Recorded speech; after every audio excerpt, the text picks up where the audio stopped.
Chrome is back. That's right, Chrome is back. Harley-Davidson knocked it out of the park with the 2026 Super Glide. This bike is one of the most talked about and exciting bikes in a long time. It really is what people think of when they think of Harley-Davidson in their head.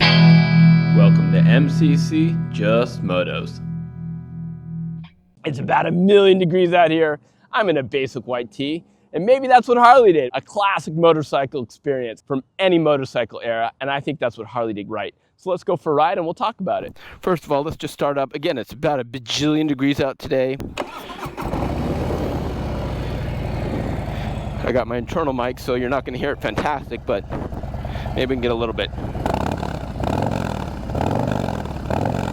117 cubic inch oil air-cooled motorcycle motor.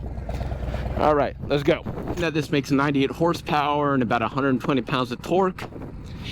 And from what I understand, it's actually close to that at the rear wheel, which is pretty impressive. I love that sound of that Milwaukee-Eight. Now, right off the bat, I picked it up and I hadn't ridden it. This feels a lot different than a Street Bob, mainly for the seat and the handlebar position. So that is very good, but also looks a lot different. And here's the thing that I'm going to talk about today. How Harley-Davidson got this motorcycle so right, and what some of the haters are saying, but why it's kind of a silly argument, right? All right, so here's what they got right. They got the styling on it. Chrome was kind of dying. Chrome's always going to have a little bit of a place, but chrome was dying and everything was going to black. Black, black, black. And when this bike came out, why chrome hit so well is the wheels, the spoked wheels, and they are tubeless spoked wheels, hit really well, and they're chrome and they have a lip on them, so they pop. Chrome everything. The white paint is such a pearl sparkle paint, it's amazing. It's the best in person I've seen. And the red, white, and blue is a great Americana throwback. It's so cool looking. So the chrome and the paint is great. Plus this big 5-gallon tank with a single gauge right there with the limited edition on there. Super cool. I'm digging on it. So everything hits and it's styled just right. People were complaining that there was no just legacy styled motorcycles. They're all niche. And this one is the first legacy styled motorcycle, I think, for Harley-Davidson. Even more so than the standard lowrider, which I had in 2018. It looks even more iconic in legacy. It could fit in any era. 1950s, 1960s, 70s, 80s, 90s, 2010s, 2020s. It fits in any era. That's what's so cool about it. My wife says it looks like a Fonzie bike, and everyone says it looks like an Evel Knievel bike. I get so many looks on this. I haven't seen this much attention on a particular Harley-Davidson motorcycle since maybe the Pan America. And that's a completely different bike, right? Definitely in the looks department, they killed it. It's off the soft tail frame, so it doesn't have two shocks on the back. It has a single shock under the seat. They didn't put the boat tail on, which was the 1971 model, and I think that's great because that was kind of ugly in my opinion. And they didn't do twin shocks. A, there's no reason, and B, maybe it looks better, but I don't think it matters dramatically that much. People are saying, you know, it's not a Super Glide because it doesn't have the Dyna frame or the twin shocks. Dude, there is no Dyna frame, so it looks really, really classically styled, and it hits hard. So regardless what name you call it, you know, it's like saying today's Ford Mustang is not the same as a 1965 Ford Mustang, and the answer is it's not, but it is at the same time. Heritage style, reminiscent style, but the platform is not exactly the same, and it doesn't matter. As long as you get the style right, who cares if it's a little bit more technologically advanced? I like it. And most people do. You know, maybe the purists that have a 71 or a 2006 or a, you know, model Super Glide, you know, Dyna, They just feel slighted. I don't understand it.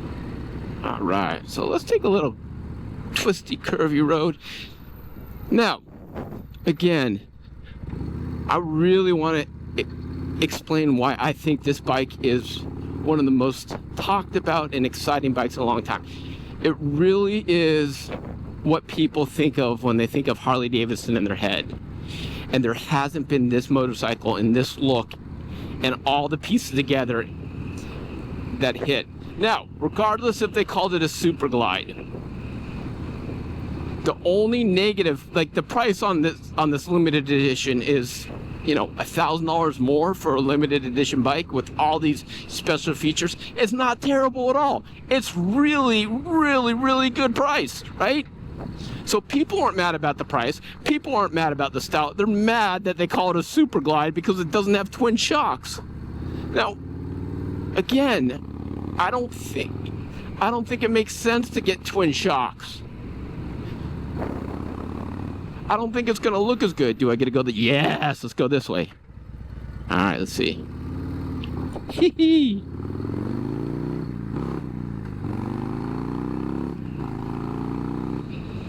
Oh boy, yes, this bike is so stable.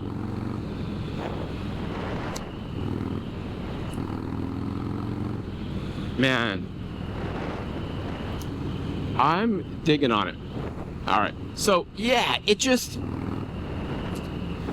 who cares if it has twin shocks or not? There is no Dyna platform. There's Softail, that's it. So get over it, people, and be happy with choices, right? Like, people are mad that there's choices for a decent price. Are you kidding me? I don't understand why anyone would get mad about that.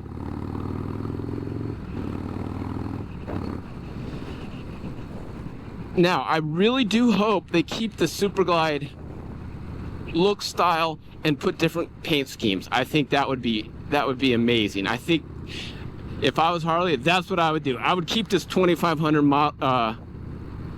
limited edition run.